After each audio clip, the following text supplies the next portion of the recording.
RCB CSK ವಿರುದ್ಧ ಸೋಲೋದಕ್ಕೆ ಆ 3 wicket ಕಾರಣ. ಯಾವುದು ಆ 3 ವಿಕೆಟ್ ಎಲ್ಲವನ್ನು ವೀಡಿಯೋದಲ್ಲಿ ತಿಳಿಸ್ಕೊಡ್ತೇನೆ. ಅದಕ್ಕೂ ಮುನ್ನ ನೀವು ನಮ್ಮ ಚಾನಲ್ ಹೊಸದಾಗಿ ಸಬ್ಸ್ಕ್ರೈಬ್ ಮಾಡಿ ಮತ್ತು ವೀಡಿಯೋ ಇಷ್ಟ ಲೈಕ್ ಮಾಡಿ ಅಂತ ವಿಡಿಯೋ ಶುರು ಮಾಡೋಣ ಬನ್ನಿ.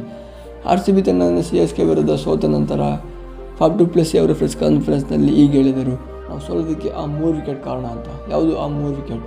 Faf do Plessis, Virat Kohli ಮತ್ತು ಮ್ಯಾಕ್ಸ್ವೆಲ್ ಈ 3 ವಿಕೆಟ್ ಬಿದ್ದ ಮೇಲೆ CSK ತಂಡ RCB ಮೇಲೆ ಮೇಲುಗೈಯನ್ನು ಸಾಧಿಸಿತು ಮತ್ತು ದಿನೇಶ್ ಕಾರ್ತಿಕ್ ಮತ್ತು ಅನುಜ್ ರಾವತ್ ಏನಾದರೂ ಪಾರ್ಟ್ನರ್ಶಿಪ್ ಬೆಳೆಸ್ತಾ ಇದ್ದಾರೆ. RCB ತಂಡ 120ಕ್ಕೆ ಆಲ್ಔಟ್ ಆಗಿ CSK ವಿರುದ್ಧ ಹೀನಾಯವಾಗಿ ಸೋಲಬೇಕಾಯಿತು. ಆದರೆ ಅನುಜ್ ರಾವತ್ ಮತ್ತು ದಿನೇಶ್ ಕಾರ್ತಿಕ್ ಅವರ ಅದ್ಭುತ ಪಾರ್ಟ್ನರ್ಶಿಪ್ಪಿಂದ RCB ತಂಡವು ಒಂದು ಫೈಟಿಂಗ್ ಟೋಟಲನ್ನು ಕಲೆ ಹಾಕಿತು. ಇಲ್ಲದೇ ಇದ್ದರೆ CSK ವಿರುದ್ಧ RCB ತಂಡವು ಮೊದಲ ಮ್ಯಾಚ್ನಲ್ಲೇ ಹೀನಾಯವಾಗಿ ಸೋಲನ್ನು ಅನುಭವಿಸಬೇಕಾದ ಎಲ್ಲ ಸಂದರ್ಭಗಳು ಕೂಡಿ ಬಂದಿತ್ತು. ಆದರೆ ಇವರ ಅದ್ಭುತ ಪಾರ್ಟ್ನರ್ಶಿಪ್ ಅದಕ್ಕೆ ದಾರಿ ಮಾಡಿಕೊಳ್ಳಲಿಲ್ಲ ಮತ್ತು ಆದರೂ CSK ವಿರುದ್ಧ RCB ಸೋಲನ್ನು ಅನುಭವಿಸಬೇಕಾಯಿತು ಎಂದು ಫಾಫ್ ಡು ಪ್ಲೆಸಿ ಅವರು ಪ್ರೆಸ್ ಕಾನ್ಫರೆನ್ಸ್ನಲ್ಲಿ ಹೇಳಿದ್ದಾರೆ. ಮುಂದಿನ ಪಂದ್ಯದಲ್ಲಾದರೂ RCB ತನ್ನ ತಂಡದ ಆಟಗಾರರನ್ನು ಸರಿಯಾಗಿ ಉಪಯೋಗಿಸಿಕೊಳ್ಳಲಿ ಎಂದು ಹೇಳುತ್ತಾ ವಿಡಿಯೋದಲ್ಲಿ ಮುಗಿಸ್ತಾ ಇದ್ದೀನಿ. ವಿಡಿಯೋ ಲೈಕ್ ಮಾಡಿ, ಚಾನಲ್ ಹೊಸಬಾಗಿ ಸಬ್ಸ್ಕ್ರೈಬ್ ಮಾಡಿ.